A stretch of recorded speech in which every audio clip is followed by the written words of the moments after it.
then yeah, that's what's more important, I think, in a live show, is like sharing a good energy over sharing a perfect performance. Hello, welcome to Stories from a Room, a So Far Sounds podcast where we explore the inspiring journeys of incredible artists we love and the stories that shaped their music. I'm your host, Josh Savage, and today I'm joined by Michael Sebastian, a live dance music artist from South Africa, blending electronic, world, and jazz music. He's graced festivals like Green Man and Secret Garden Party, and even shared stages with James Blake and Fortet. Michael, great to have you here. What inspired you to begin combining music and dance together? To begin combining music and dance, well, I never really expected that. But one of, I guess, my side hustles is playing for uh, contemporary dance. So I sit in the Okay. classes and have been soundtracking the dancers for a number of years. And they learn the routines, and then I play for them. And I'll give them like tempo and put it into the loop station and beatbox, and then layer up a groove for them to dance to. And then I did that for many years, and I was like, oh, the dancers are just dancing and I'm doing the music. And then, yeah, there was one point where I got jealous of them, I think, because they're all frolicking about having an amazing time. I also love playing music, obviously, but then I was working really hard to. So I wanted to, yeah, be a part of it, I suppose, and feel what it feels like on the other side. Fantastic. Gosh, how many side hustles do you have? What does it take Uh, these days to be a full-time musician? they're all very like music and performance orientated, thankfully. Um, but yeah, a range of different things. Fantastic. Well, I'd love to learn more. So let's dive in to the beginning. So you're from South Africa. Which part of South Africa? From Cape Town. Cape Town. Beautiful. Mm. Why aren't you still there? What a beautiful place. Why are you coming to Sometimes I Europe this ask time of year? myself the same question. Fair. But I came to the UK for music. I wanted to train in, I think, like popular and contemporary music, and there wasn't so much for that in South Africa. And Okay. also, there's a much bigger infrastructure for music in the UK, so that drew me. Makes sense. So what Mm. got you into music in the first place? What were your first tiptoes into this this industry? I think. Do you remember the reality series Idol, or No. like Pop Idol? Oh yeah. Yeah. Um, there was a version of that in South Africa, and I wasn't on it, but we had a like mimic contest uh, at my prep school. So when I was like 11, uh, I auditioned with uh, Linkin Park in the end. Oh, Um, brilliant. Love that yeah, song. and then it's banger. And then I won it with Bon Jovi. It's my life, and that was the moment where I was like, I want to be a musician for the rest of my life. Wow. So were you singing quite a lot before that? Yeah, I was singing and I was playing in. I played bass in like a band with two other mates at school, and That's not a real we instrument. nah. we were really bad as well. Um, we were called Frozen Hi-Fi first, and then we changed our name to Bullet when we wanted to get a little bit more hardcore. Okay. Um, So that's how you ended up screaming so yes, Linkin Park those afterwards. were the days, and then it was that moment of the Pop Idol uh, like school competition when I won it. And I was like, yeah, this is cool. I want to keep doing this. So where did that take you next? I think that kind of like landed it in my mind, and then throughout high school, I played it as much as possible. I also did a lot of acting, um, and played in bands and stuff, and wrote songs, etc., etc. But it was when I moved to the UK that the things began to get really music focused, and I did a music course in Scotland, um, for 4 years, which was amazing. It was just 4 years of playing in bands, um, without the pressure of the industry, uh, because you're a student, so you can do whatever you want and be as creatively free and mad as you want. So that was cool. I played in like an alt prog rock band, and then I played in a like pop funk band, like Bruno Mars, Jamiroquai type vibes, um, which was also quite fun. Um, and yeah, and then worked on my solo project as well. And then that was the that was the first set of, I guess, education. And then after that, I went to London. So this is primarily playing guitar, not the bass. And what was the course you studied in Scotland? Yeah, so the course was uh, it was like just a popular music course, and then Okay. um, I did that with singing actually. So I was still playing guitar, but singing was my main instrument at uni. Which city? Was it Edinburgh? Edinburgh, Napier. Michael, it seems like you come from a variety of different genres with your music. Why is that, and where do you think that comes from? Uh, so initially, it was all rock music when I was a teenager.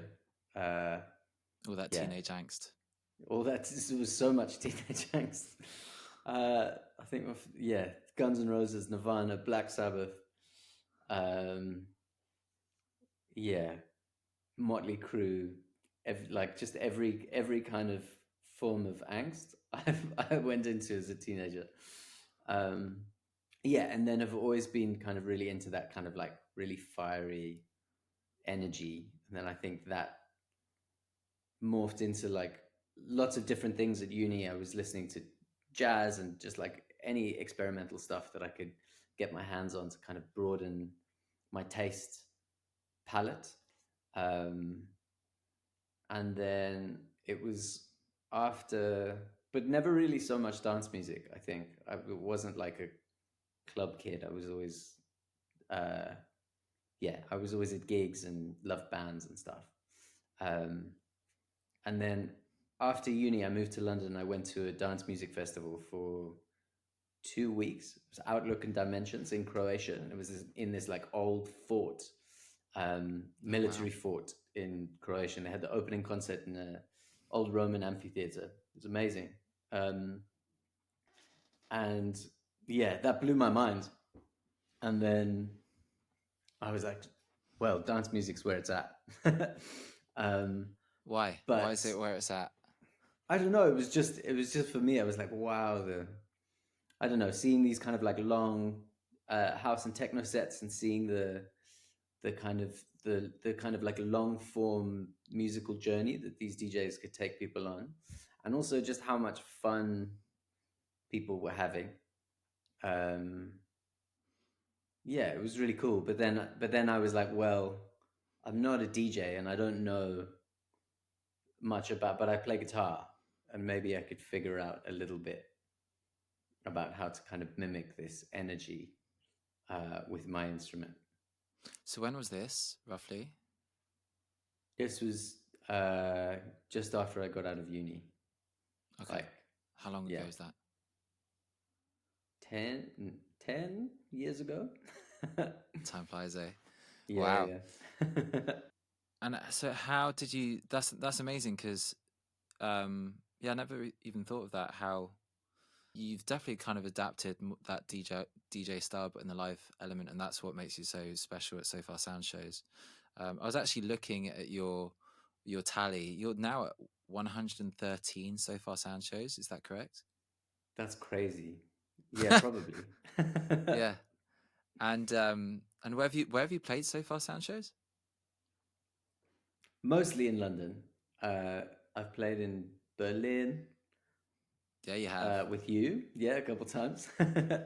And where where else? Bristol and Brighton. I've done so far, and Hull as well. I remember you saying that. It cracked me up. Yeah. Funny. I don't even know if Hull so far is still going. I think a lot of them stopped in the pandemic, unfortunately. Mm. And what's been the weirdest one, the most unexpected? The most unexpected. I think what's cool about them is that they're all slightly unexpected. You never really know where you're going or who's playing or what the vibe is. Um,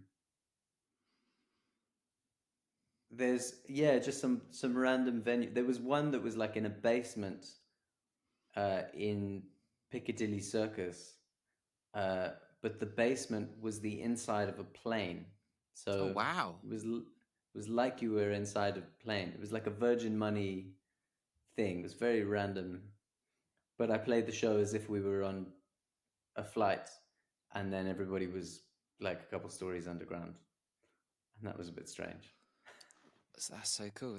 Mate, that sounds like one of the best ones. I don't know if I could even top that. That's so cool. Do you know if that's still going? That venue? That venue, Yeah. uh, I don't know. I haven't played there again. So how, as a dance act, um, do you? Yeah, how do you even find yourself on the live music scene? How do you get the right shows for that? Do you just play in like normal roots venues, or is it a bit more challenging? Yeah, I think I tried. So I'll dial back a bit Yeah, because I've tried to do the like normal music industry thing at the beginning, and it was a mission, and it didn't work. Like try and play the gigs in the small venues and do that. I'd love to dig into that. So why is that challenging for artists to do the normal music industry thing? What are even the challenges? Yeah. Well, I got to London after music school, and I was like, okay, cool. Well, I want to be. I've got my music degree, and now I get to be a musician and a rock star, and that's very cool. And then I came to London, and I was working like dodgy promo jobs most of the time, just so I could play a gig every fortnight with a band who were like every 6 months someone would leave, so I would kind of have to start again, and then you'd play the gig to like, I don't know, 10 of your mates, who the following fortnight would be like five of your mates because they saw you the fortnight before. Uh, and then you're on a lineup in some dodgy venue with like, I don't know, a screamo band, and then a like an a kind of weird, I don't know, acoustic act, and just like, it was just a really jarring thing. Because I guess the kind of old perspective is like, come to the city, play a couple gigs, and then things begin to build. But that didn't necessarily work for me. And then I started busking, and busking with the loop station on the side. Um, and at that point, I'd kind of like rejected the industry. I'd had like a dodgy experience with a label, and the gigs were like a mission. So I was like, you know what, I'm just gonna go and play on the street. Uh, but I'm gonna do it all day, every day, and I did for a number of years. Wow. And that was like the second part of my musical education, I guess, where I really figured out what yeah how to kind of communicate with people through music, because I was just playing improvised grooves on the loop station, um, and it was how I was paying my rent, so and everything else, so I needed to make money. So it was quite humbling. um, and there were lots of kind of musical lessons that I learned through just being on the streets and Such as, playing. give us the uh, goss. the first one is people can tell when you're thinking about the money. Okay. When you're like, and when you're like trying to, when people are walking past and you're like, oh, I wish you would put a pound, and then your attention is like, how do I impress that person, or how do I call them in and get them to give me some cash, or whatever, and then they don't, and then that's depressing, and then they can feel your depression as well, and then they kind of see you looking out of your case and they get scared off. So that was one of the first lessons that I learned. Was uh, I had to just play for myself essentially, Mm, and really try and let the music give me as much of an experience as possible. And then if I was completely in it, people would walk past and witness, and that would magnetize people's attention. And through that, that's when I started, uh, to make money from it properly. wow, amazing. Yeah, David Bowie does say, "Don't play to the stage" or something like that. I've absolutely butchered that. Um, but he does say how you do have to play for the crowd. That's it. Don't you don't play to, for the crowd, and yeah, wow, that's so cool.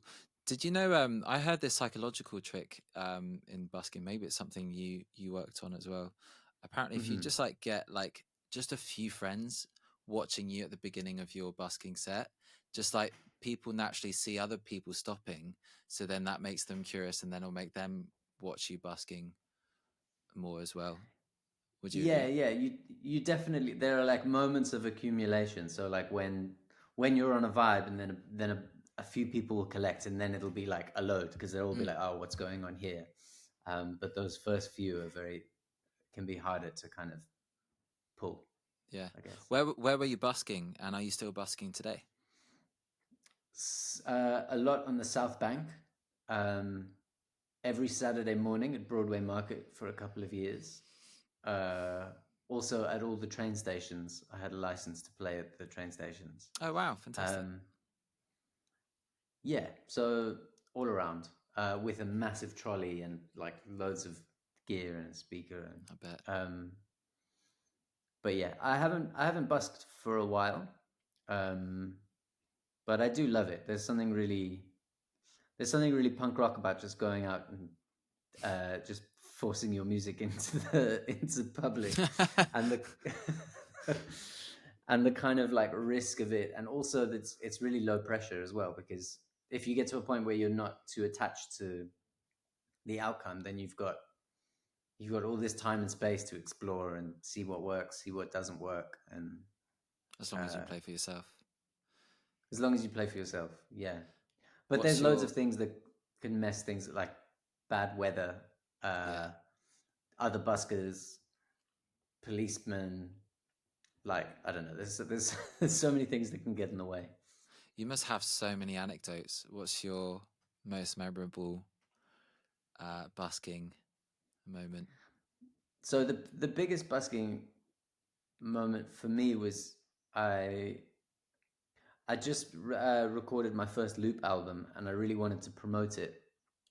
So I booked a Flixbus from London to Berlin, um, and then I played, and I had no money left because I'd spent all of my time making the album and not focusing on earning anything. So by the time the album was ready, I had an album and no money. And then I spent the last of the cash on a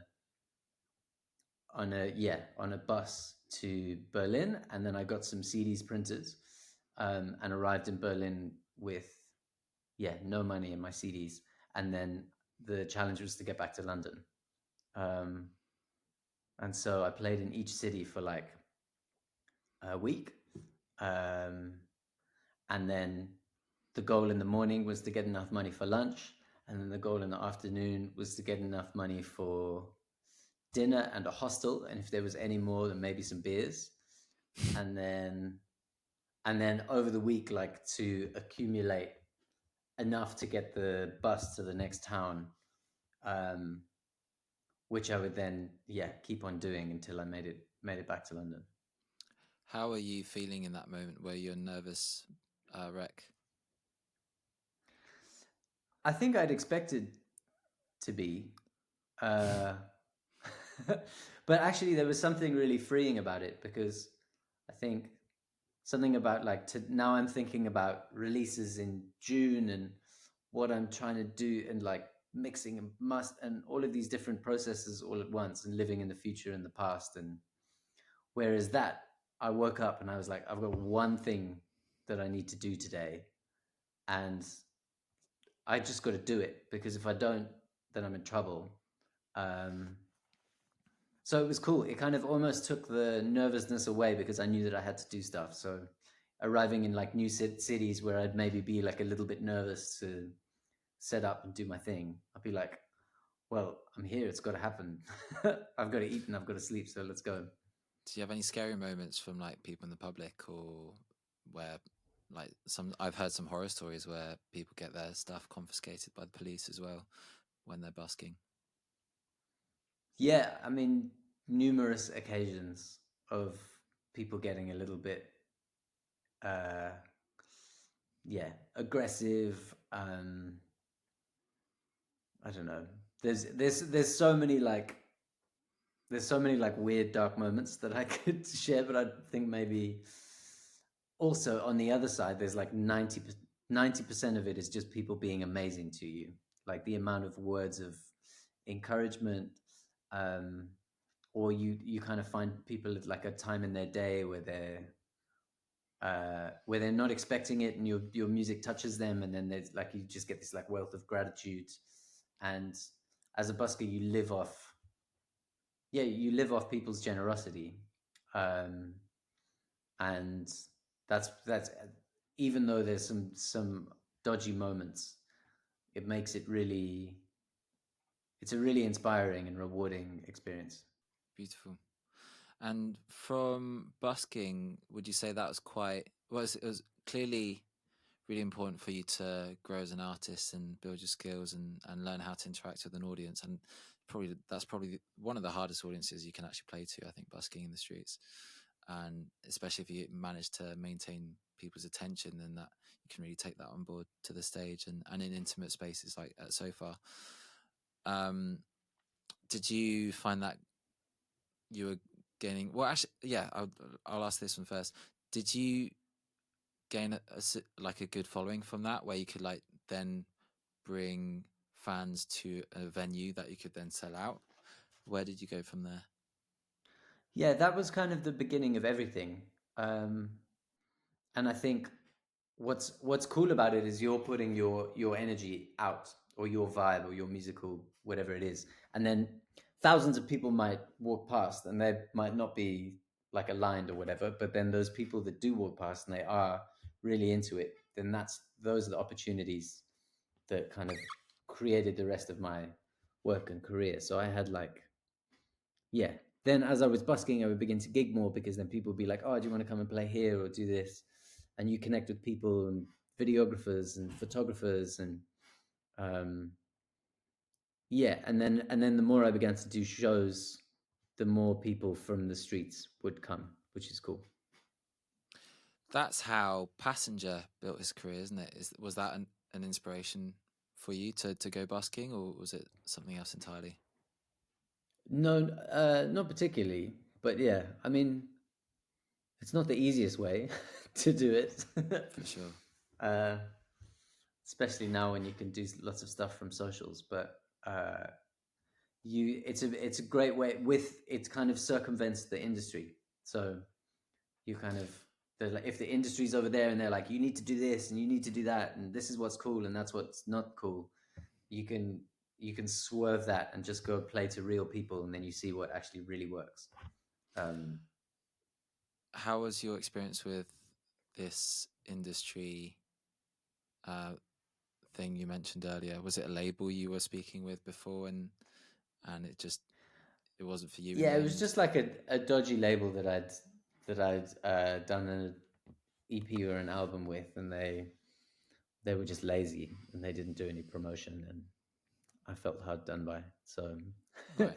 because in the beginning they were like, "Oh, label! Oh my god!" Um, You made it. so yeah, yeah. So ever since then, I've done stuff as like reasonably independently, but now I have like a little bit of a team, but it's all people who are like adjacent to, not like a top down people telling me what to do and what not to do. It's like I got Brandon, my manager, I work with, but we're on the same level, and other people, yeah, we all kind of work on the same level, which feels nice, and we're mates, which is important too. Amazing. I think I think artists don't fully understand that. It's like at the end of the day, the artist is the CEO, and they are essentially hiring the manager to come up with a strategy and plan to put things in place. And it's not the other way around. Like, you are the boss of the manager, not the other way around. And I feel like some people can get lost in that. And I think that's why artists, especially young artists, can get lost, because they follow not necessarily their own dream and their own path, but someone else's. Um, how did you find your? Well, yeah, I guess how did you find your path, and what mattered to you in the in your music journey? It's a tough one. I think like everything kind of evolves over time, but I think making sure to stick with what I'm curious about. So if there's something I'm like intrigued by, that I feel like a creative like magnetism towards, that's always the direction, even if it's not necessarily what's what's cool, what's industry appropriate, what seems like a wise move. But I think it's what's kept my interest in my own work for so long, is that anytime I'm pulled towards something like really strongly, then I say, okay, let's go, even if even if there's a lot of uncertainty, or it feels like a risk. um yeah, because that's where kind of growth and interesting new things come out, instead of going in the same circle over and over again. So after your busking venture, and you made it back in one piece, so that's amazing. What happened next for you? Were you is this when you played your first So Far Sound show? How did you even become connected with So Far? And tell me about your first ever So Far Sound show. First So Far Sounds show, I was so nervous because I was like so excited to be on the bill, and it was in a living room, and I think my mum was in town, and she came, and I was like, Mum, I can't talk to you at the gig because I was like, you can come, but you have to pretend not to know me, because I really need to do a good job at this gig. Um, and yeah, it was really special, and I played, and I did, yeah, I think only maybe 3 tunes. But yeah, since then, So Far has been like that's been a huge place for me to kind of grow and experiment with what I do, because the level of attention that you get at a So Far Sounds is, it's very hard to find in other places. And it's such a gift as an artist, because you can really curate a journey, um, from the first note to the last note, because everyone's with you. Um, with other gigs, sometimes if everyone's talking, then you're just creating a vibe. Or the same thing with busking, is like you can be following your own intricate melodies and journey and intensity, but the audience is like half with you. But with So Far, everyone's there the whole time, so you can use all of the silence, and you can use the I don't know, attention and curiosity, and also the intimacy, because everyone's sat there. So there's real conversational element as well. So those so yeah, I played a bunch, and then I think I started wanting to break a little bit my own molds and just play with stuff. So I started, yeah, having like doing more kind of tricks and little things to kind of uh, to yeah, to mess with the audience a little bit, but also to bring them further into the experience and to create something more memorable and different. Yeah, I don't think people understand just how attention is such a precious commodity these days. Like, people have such short attention spans, and even songs are getting shorter and shorter. They're getting close to 2 minutes now. When I started my music career, like, it was like 4.5 minutes or something crazy, and that's just like unheard of these days. Um, Mm. and and that's why I value the value that shows as an artist too. Why did your first So Far show mean so much to you? Why did you really have to smash that one compared to any other show? I think because I knew that it was like uh, a cool thing to be on, and if I played it well, I could probably get a few more gigs, um, and I did with like 100. So it was, 113 and yeah, counting. yeah. Awesome. So yeah, it was well worth it. And why do you think So Far sound shows are actually important for artists? We've spoken about the attention. Um, how have you leveraged the platform of So Far Sounds to grow and take you to the bigger stages and the festivals? Yeah, I mean, I think the fact that the audience, you don't have to promote it yourself, because Massive. as an independent artist, to fill a room of 100 people is a lot of work, and it's possible. Um, yeah, but with a So Far, at least in London, because they happen so often, I can play them quite regularly. It means just to have access, and you have the attention of all of these new people super frequently. So it was a really cool way of building up my audience. And then I've done some really big shows over the past couple of years that I wouldn't have been able to do without shouting about them at the So Far shows. So I played a venue in London called Colour Factory, um, which is in Hackney Wick, and then I played Earth Theatre. How And big are these? Colour Factory is 500, and Massive for a Earth new artist. was Yeah. 800 people. Um, and so they were both like mega shows, kind of sold independently. But for both of them, I think half of the tickets were me after the So Far gig being like, I've got this massive show. You all have to come. I'm going to stand by the door and not let you leave until you get a ticket. Fantastic. Can you just explain how much work it takes to market a big show like that for a new artist, for people who don't fully comprehend? Like, if you had to put a percentage on how much time you actually focus on the music for those big shows and how much you have to market it, what number would you put on it? Oh, yeah, marketing is like, there's way more. um, but I think the thing that you don't realize is that you're like, okay, well, I need, it's like, say the venue's 800 cap, and you're like, okay, I need 800 people, but you don't need, but that's not account, like, you need to reach, or maybe you need like 10 times that to want to come, to be like, oh, that sounds cool, I'd love to come to that show, but only 1 out of 10 will be available, have the money to come, be in the same country, not get sick the week before, etc., etc., etc. So there's like, of the people that would actually, you need to convince to come, there's like 10 times more than that, and probably a bunch more than that is the amount of people that you actually need to reach with awareness, because not everybody's going to want to come.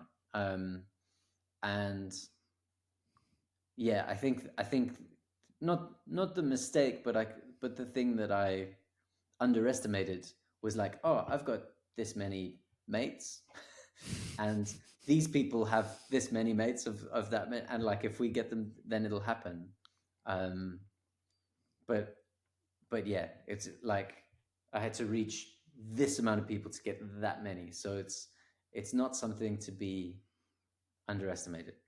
Yeah. How's your relationship with social media? Do you enjoy it? Do you think it's a good thing? Do you think it's a bad thing? It's taking it away more than it's giving for artists?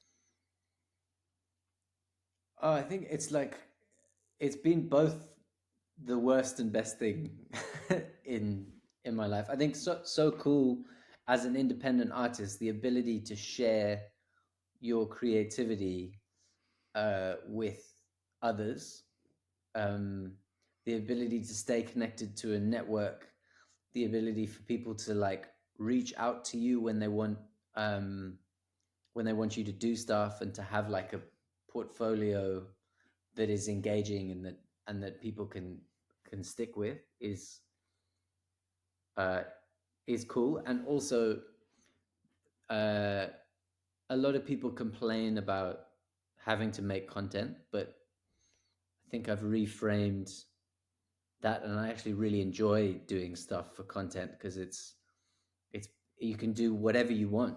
Like you can do anything. So I've done loads of like really fun shoots, or just like, I don't know, dancing in the streets of Lisbon, or putting on lots of event and just like wild things, just in order to make content for social media. And all of those things have been super fun and expanded my creative practice.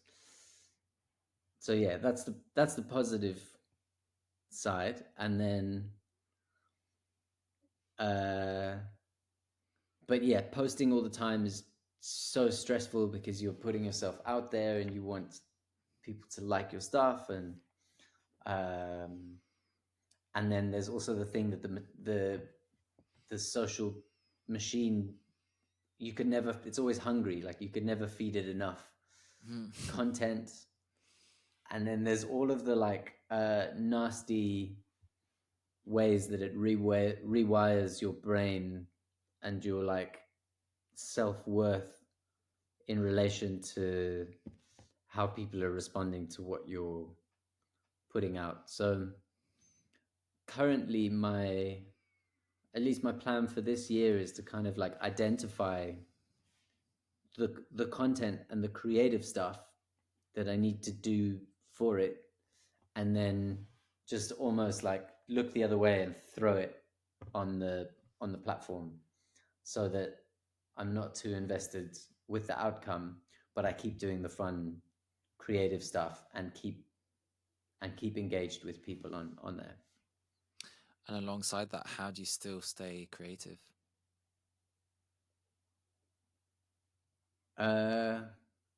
In what sense? Like alongside having to do socials all the time? Yeah, I guess staying, well, because of course it takes so much time to practice your instrument, to stay sharp, and songwriting. Although a lot of your shows are improv, aren't they? Yeah. So I Doesn't, guess, yeah, it doesn't mean you don't need to practice or be like on of it. course, if not more so, because you kind of need to. Why I wouldn't know. Like, why don't you answer that? So why do you still need to practice if you don't need to write songs as much, for example? uh, because instead of having like, I guess with a song that's written, you know the direction you're going, Mm-hmm. and then if you're improvising, you need to have like 6 different directions available to you at all times. Mm. And the less in touch you are with your practice, the more the fewer directions you have, I Yeah. guess. So yeah, I really notice it when I'm not uh, playing and or on it. I could see that when you played So Far Sounds Berlin and a random guy in the audience had his trombone with him and you just did an impromptu duo. It was amazing. I really, really enjoyed that. And you had like a nice little bit of call and response, and that was incredible. Yeah, that was really cool. I love that. Does that happen often at your shows? Is that something that took you back to your busking days, maybe with like random people in the streets? Yeah, so that's also been a huge part of it. I think with the looping is that you can create a structure for people to like jam around in. Um, and I spent 3 months in Bali like a couple of years ago, and Poor then thing. it was a tough time. And but I remember going to the open mic, and then like in a Eurocentric open mic, you get up and you play, and everybody respects your performance, and then they sit there and they listen quietly. Otherwise, if not, then it's rude. Uh, but I played this open mic in Bali, and then everybody started getting on the stage, and I was like, "What are you guys doing? This is my two songs." This is my time. Yeah. But they were actually just enjoying what I was doing, and so they wanted to be a part of it. And And so I did a lot of jamming when I was out there. And then towards the end of my time there, I did a show in a temple, and I had like a cellist and a Balinese dancer and a Mongolian throat singer and a djembe player and a bunch of other singers and instrumentalists all joining me for this kind of like improvised interaction. And it was one of the most magical shows I've ever played. And then from then on, I really saw the benefit of like live collaboration, and not just like bringing an artist on stage to sing a verse that's pre-written, but to showcase a kind of relationship and dynamic between two performers as you say something and they respond and they respond, and then you get excited because it sounds cool. Um, and the audience really digs it. So that's been a big part of my practice then, since then. And also I used to like try and take ownership of musicians, where I'd be like, okay, if you play my gig, you need to play this line, you need to do. And then since then, I've realized that most musicians are much better at being themselves than being another version of you. So whenever I work with other musicians now, I do my best to like champion their individuality through what I'm doing. Love that. Michael, tell us where you are right now and what you're doing. I am in a monastery in France, which is which is now converted into a self-organized retreat center. And I'm on my way. yeah, I've been here for 4 weeks, and the place is amazing. I can't let you know exactly where it is. But there's a chapel that I've been singing in, which has an amazing reverb, and there's a dance floor which I've been dancing in every day, and Wow. there's a basement club cave where I'm set up, and I've been working on new music. So yeah, and there's a whole bunch of other kind of creatives and artists here. So I've been doing my like winter hibernation creative time here. That's so cool. So cool. And do you have any goals from your stay there? What's your mission? Yes. So last week, I was visited by a contemporary dancer from Paris, and then we worked together for the whole week. And I devised a piece using the sounds of the building, like using the bells and the pianos and different things. And then we devised like a dance to it, and then filmed it. And it was kind of like filming a horror film.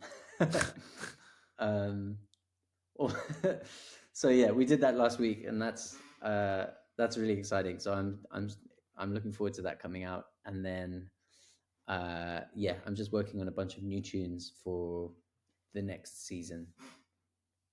So how is that coming out, that collaboration, and with your new tunes? So considering a lot of your work is still impromptu improv, are you still releasing frequently on Spotify or stream platforms or in any other form? Yeah, so I've got music on all of the platforms. Yeah. And yeah, I try to release one thing a year. So I've got an album which is kind of pretty much done. That's going to come out this year, and then these ideas will be for next year probably, and the dance collaboration will be up on socials in the next couple of months, I guess. You released Play in 2017, and your most recent release was Move last year in 2024. How do you think your sound has evolved over that time? It's changed a lot. Play was super fun, but it was me just like trying everything, trying to be anything and everything and anyone but me. I think maybe. Okay. I think maybe there's like a natural artist progression of like when you get into stuff, then you try and do everything that sounds like everyone else, and then Mm. after a while, you've tried so many different things that you have this like unique cocktail of what's you and what's your identity as an artist. Um, and I think, yeah, Play was me trying everything, and then the follow up, Kayanda, was the first of my like busking loop guitar things, and then from there I kind of defined what it was that I did, and then just put it in different uh, contexts. So yeah, then there was Afia, which was after a trip to Ethiopia and Mali, which is quite yeah, Africa inspired, and then there was Kadako, which is like a lockdown, melancholic, angsty, synthy record. Um, and then post that was Move, I guess, which is the first record after COVID, and that was a real celebration of collaboration. Do you have Um, Do you have a favorite? just, I think the last three, yeah, are all equal. Yeah, I'd love to know your first steps into dancing. You were saying how you worked. One of your side hustles was doing the music for this. What was it? What was it again? A dance event or something like that. yeah. For contemporary dance. Right. How Mm-hmm. did you then take your first steps into moving? I love the way you move, by the way, and I love um yeah, I guess the confidence that comes out of it. For example, like I do music and I sing so that I don't have to move and dance. So the fact that you do both, I have the utmost respect to you for that. So was it like super nerve-wracking the first time you did it, and how did it feel the first time you did dance during like a live music show, and how do you feel now? Yeah, it was terrifying, and I think there was like maybe a couple of years ago, if I'd done the same, tried out the same thing, I would have, because there was one show at Grow in Hackney where it was one of the first times where I'd like properly took off the guitar and danced and like was without, I don't know, any musical things, and I was just like, okay, you're just going to look at whatever shapes my body's making now, and and then I remember doing that and waking up the next morning and being like, "Oh my god, I've cancelled myself." Far from all it. of my all of my friends are going to disown me. Uh, yeah, I had a big thing about it, and then I was like, no, this discomfort is probably because it's a direction that I really need to go in and explore. Um, and yeah, I think noticing the way that moving shifts the energy in an audience, like it doesn't really matter what I do, but taking that like leap of confidence, like towards the end of a sofa show or a gig where you take the guitar off and you move and you just go for it. Like there's a moment of like hesitancy from the audience where they're like, what's this guy up to? But ultimately it always like really raises the energy in the room. Um, and that's what I'm kind of searching for with musically and with my performances, is how to create like a really elevated experience, and that's what that was doing. So I was like, I should follow this. And also dancing is just, the more you get into it and the more you like loosen up the cobwebs, the more fun it is, and it's like healing and it fixes different parts of your body, and it's playful and it's silly, and yeah. Beautiful. You're almost tempting me to get started. You know, actually, I was just out in Thailand for winter break, and I was spending time in the north, and I was in Pai. Have you been No, but I've heard lots about it. How was of it? Pai? Yeah. Great, and it actually made me think of you because there was like I don't know what genre you'd classify it, but there was like loads of people moving, doing like loads of dance dance work similar to how you move when you play at shows. And I was like, Michael Sebastian here would absolutely smash it. So I think I think you should go out there on your next adventure, and I could see you doing really, really well in Pi, and people would really appreciate your work. It's actually an amazing live music scene in the north of Thailand. I was blown away by all the cover bands there. It's not so much a thing for original music, but the Mhm. cover bands there, like all the bands were sick. I've never experienced so much talent in like in a foreign country before. Actually, I was well impressed. So yeah, I would add that to your Amazing. bucket list. Did you play there while you were there, or were you Not in chilling? Thailand, actually. I was just there. Actually, just taking time off. It was actually the first time I traveled somewhere and didn't play a show, which was quite nice in a way because I didn't have to kind of stress about keeping my voice and stuff. I could like let loose, Yeah. which was quite nice. And then yeah, back to winter now, but at least a little bit more refreshed. And it's only like a month to go till spring. What would you say are your favorite? What would you say are your fondest moments with your music path so far?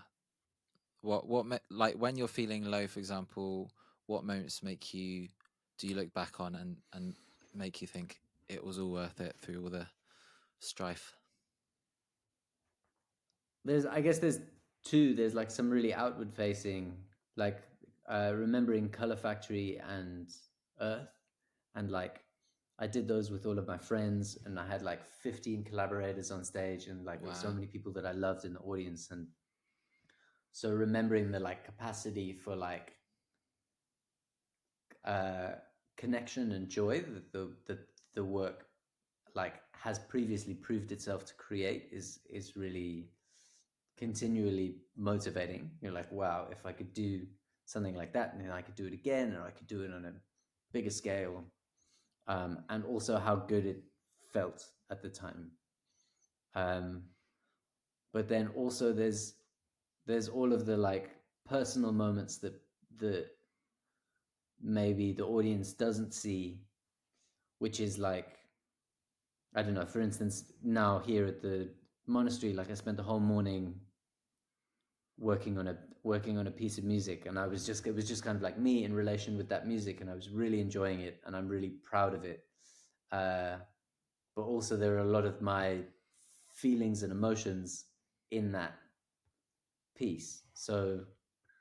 So it's those moments that are consistently fueling the like more outward stuff, is the kind of like personal private relationship that I have with it, and then being like, wow, I've discovered this really cool thing. How do I show everyone? So how do you show everyone? Play gigs, I suppose. Yeah, but And it's not, or play gigs or release recorded music, but it's like sometimes those moments are so kind of fleeting, uh or that, yeah, or they just happen for a second while you're practicing, or like even socially if you're just hanging out with a mate, like, and then you start like a jam, like those very low key things which are very precious are often hard to replicate uh, in front of an audience, even if you try your best. speaking of which, your gigs are so unique because you do improvise so much. Have you ever thought of recording every single show and then you can release a steady stream of content on Spotify or other forms? That would be cool, but when it comes to recorded music, then I click over into perfectionist. so uh, So so the yeah, thought of being recorded would take away from that, you think?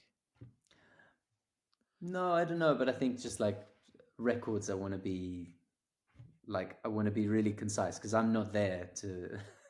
So I want to make sure that they're. But I mean, it's a cool idea, and there's lots of grooves that disappear, which I have felt sad about It because, it could be something you yeah, give exclusively on Patreon or something like that. yeah, that could be cool. And some of those gigs have been with some big acts, right? Am I right in saying you've supported James Blake, Fortet, and Jamie XX at the Alexandra Palace as well. Yeah. Wow, how's Yeah. that compared to Uh, a living room show or busking? yeah, it's great. I mean, it's kind of cool because I've got this relationship with Ali Pali, and every time it's someone who's like alternative hipster electronica, then they give me a call. Fantastic. um, so so yeah, and I was kind of playing the warm up for those shows. I So bet you get there's a lot them of pretty people. warm. Yeah, because there's and myself as well. um, but yeah, it's cool, and I'm very aspirational to like look at those artists and see what they're doing as well. Um, yeah, and realize that I'm not so far. Maybe. Yeah, no, 100%. I think what you do is so unique as well. Um, is That's why we love having you at So Far. And what are you most excited about this year? I'm not so sure. Like the bookings are beginning to come in, which is cool. People are like, "Do you want to play this thing? Want to play that thing?" Uh, I think the thing that I'm most looking forward to is part of my time here is I've been working really hard on a kind of mentality shift from like the hustling busker uh, to the like a musician who's like proved himself to himself, um, and so can kind of like walk with that, move with that confidence, and see uh, what doors that opens. So yeah, I've been trying to break, like after years of busking and years of being like, oh, thank you for every euro, or thank you for every thing that's that's coming. I've been trying to shift into more like what I do is cool. Uh, Look at all these things that I've done that are cool. Let's do more cool stuff, but let's make it happen in a way that's not like yes sir, no sir, please sir. Let's do it, and like I bring value, and let's make cool shit happen together, I guess. Hell yeah. What's your dream? What are you working towards? And do you have an end goal? Uh, Or are you just going with the flow? yeah, I'd love to um, I'd love to like one part is like be touring the world and playing, just delivering really high energy shows in unique places, um, and just creating like amazing experiences for people, that are really kind of like joyous and uplifting that they will like not forget for a long time. And then equally also uh, have a kind of like stable and calm life at home No to such come back thing. to. No such thing for artists. Yeah, we'll see. For this, okay, so for this massive tour around the world in big venues, would you play solo? Are you visualizing like a much bigger production or bigger band? What do you what do you imagine? Yeah, I think I want to delve deeper into dance and performance, I think, and like having a whole show with dancers and like because I've had dancers on my last tour, but like a bit more choreo, a bit more costume, a bit more um, just getting really extra with everything. I guess. Awesome. What's next for you? So do you have any releases we should keep an eye out for? Tours around the world potentially? What if so? What cities or collaborations that you're most excited about? Yeah, I think to go listen to the Move record, which is kind of still out and about, and it's doing its thing, and I'm really Still proud of it. moving. Still moving indeed. And there'll be a new record out this year, and lots of gigs. So it's a kind of tune in on socials and yeah, Do you have any socials and idea yet Spotify. what territories? Do you know what territories What territories? you'll Of be gigging in? definitely Europe, the UK, and potentially one or two a little bit further than that, but nothing certain yet. Very cool.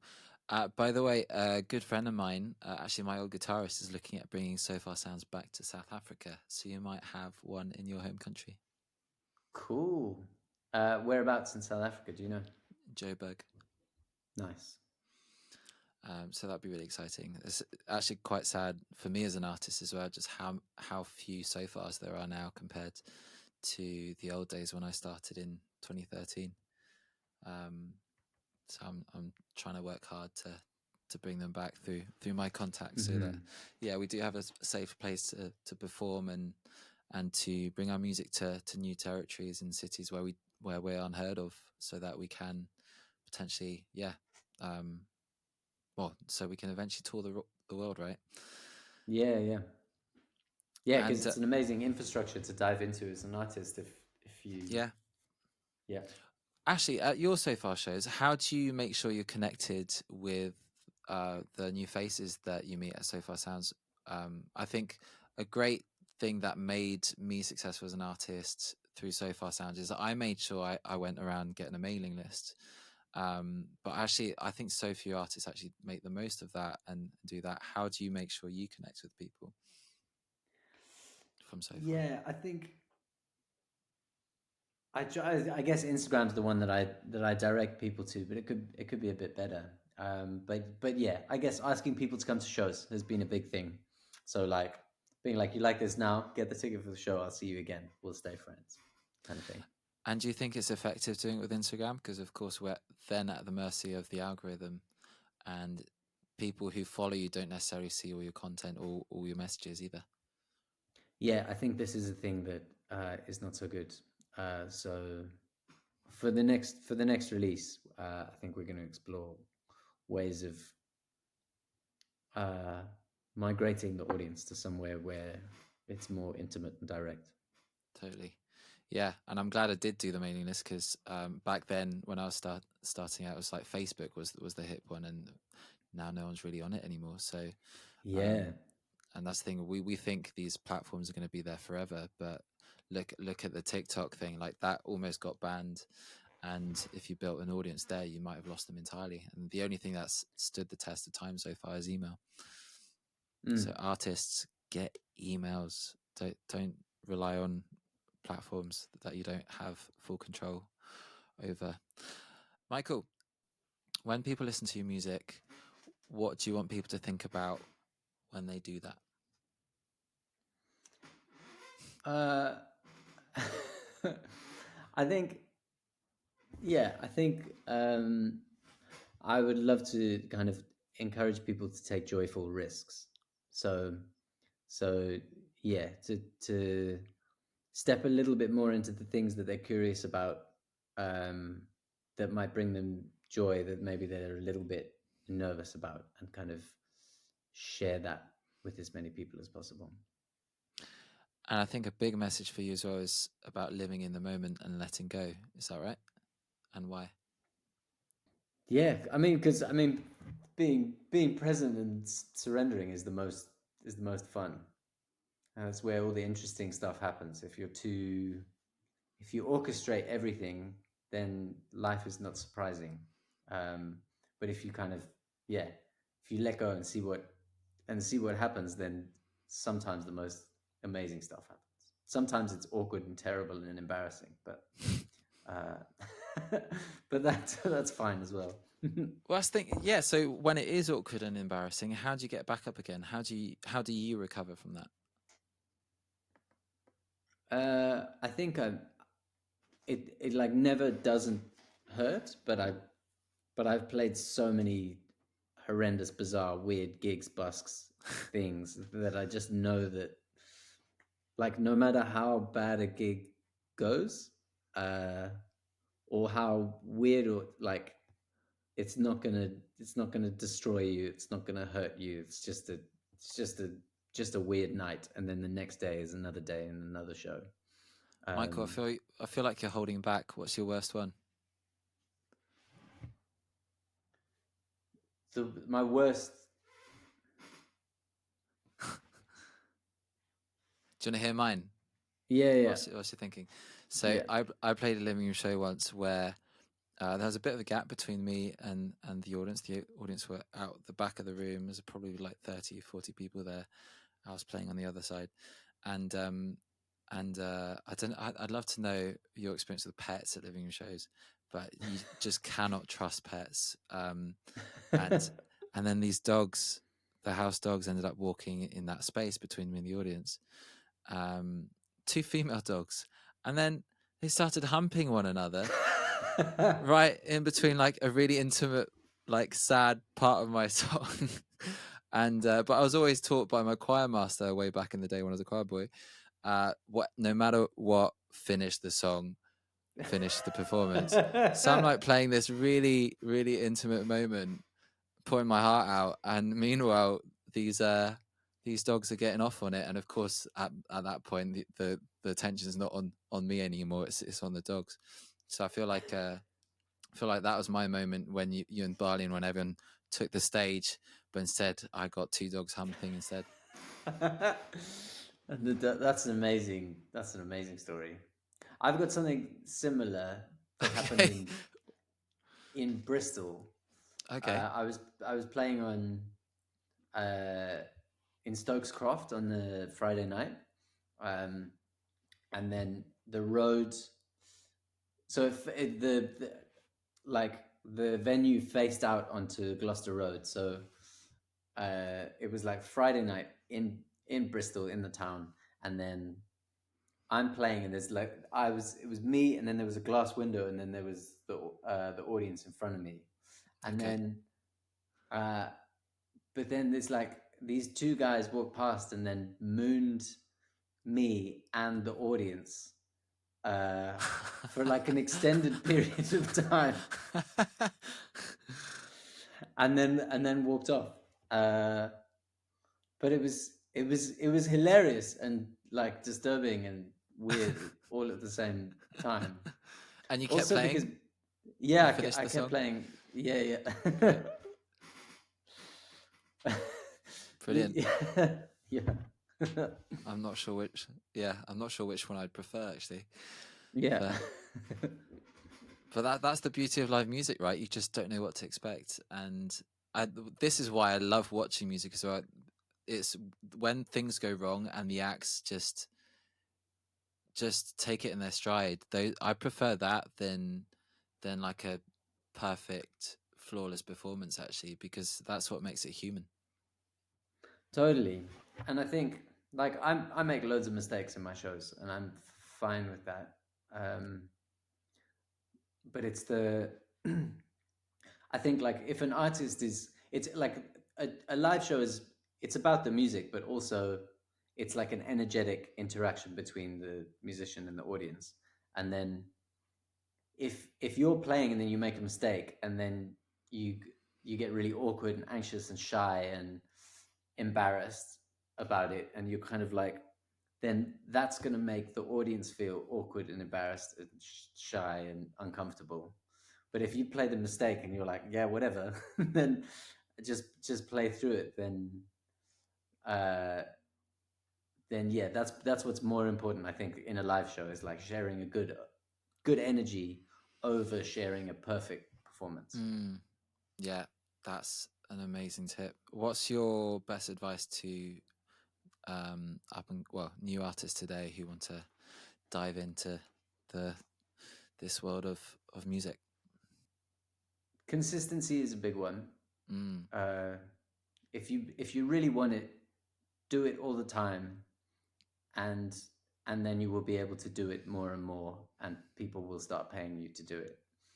Um, and then yeah, also make it work for you. I guess like there's so many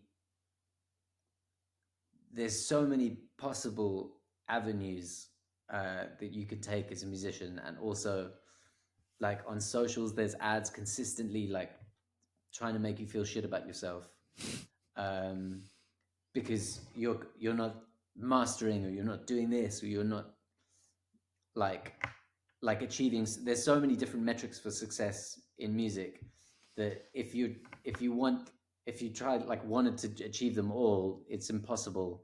And even if you're striving for all of that, then you'll burn out immediately. Yeah. So I think defining what you want from your musical career and the things you want to be doing, and chasing that rather than chasing what people tell you success is, will be helpful. Love that. That's a great note to finish on. Michael, where can people stay in touch with your work? So on Spotify, it's Michael Sebastian, and on Instagram, I'm at Bastian Creations. So Bastian, like the second half of Sebastian, and then Creations. Michael, just want to appreciate just say how much I love what you do and respect for the risk you take and somehow just make it work. You just somehow dive in at the deep end and excel from it. So thanks for sharing your story today. And yeah, can't wait to see you play again soon, whether that's Berlin, London, or somewhere else in the world. Amazing. Thanks, Josh. And thanks for having me. Beautiful. Thanks, guys. We've been So Far Stories. We'll see you next time with another great artist.